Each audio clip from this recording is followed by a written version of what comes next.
Being the governor of the state of Illinois might seem glamorous, but it's a dead end.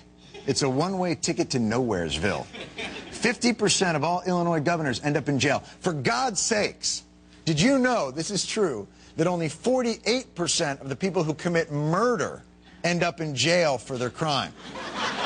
You are more likely to end up in jail if you become the governor of Illinois than if you become a murderer.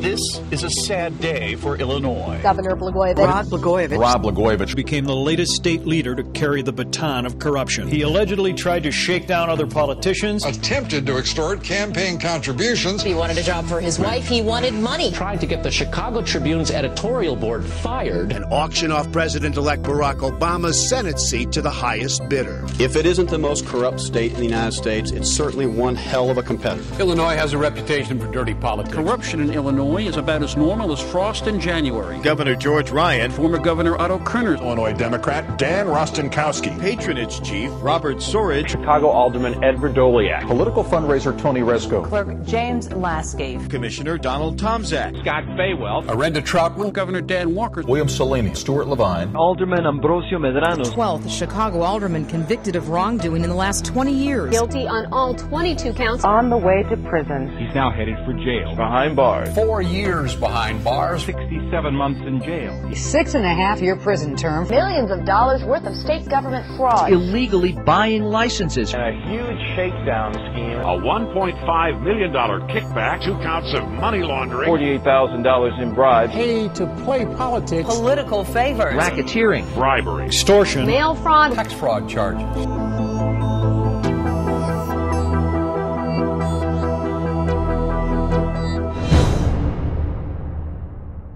If there is to be significant reform, it'll come now, or it may not come at all. Today, Commission officials released a sweeping blueprint for change in Illinois government. Cleaning up state politics. The Commission wants to strike while the iron is hot. Among the Commission's recommendations, contribution limits similar to those for federal offices. Illinois today is one of only 4 states with no contribution limits. Real-time reporting of campaign contributions. Every investigation I was involved in public corruption had a campaign contribution problem. And moving the statewide primary election from February to June after the legislative session. A shorter campaign cycle would, in theory, require less fundraising. For state contracts, the Commission calls for an independent procurement office with an independent monitor, and to make state contracts transparent by disclosing all lobbyists and all subcontractors, something that doesn't happen now. It's not going to solve all the problems. There's ways around it, but that's where we got to start. Most of the recommendations will require legislative approval. Many believe this is the time for major changes, or else incumbent lawmakers may not keep their job. It's going to be in their self-interest to pass some laws. We need to hold everybody's feet to the fire to make sure they're doing the right thing. The legislature will follow when there's public pressure. This is something that has wide support.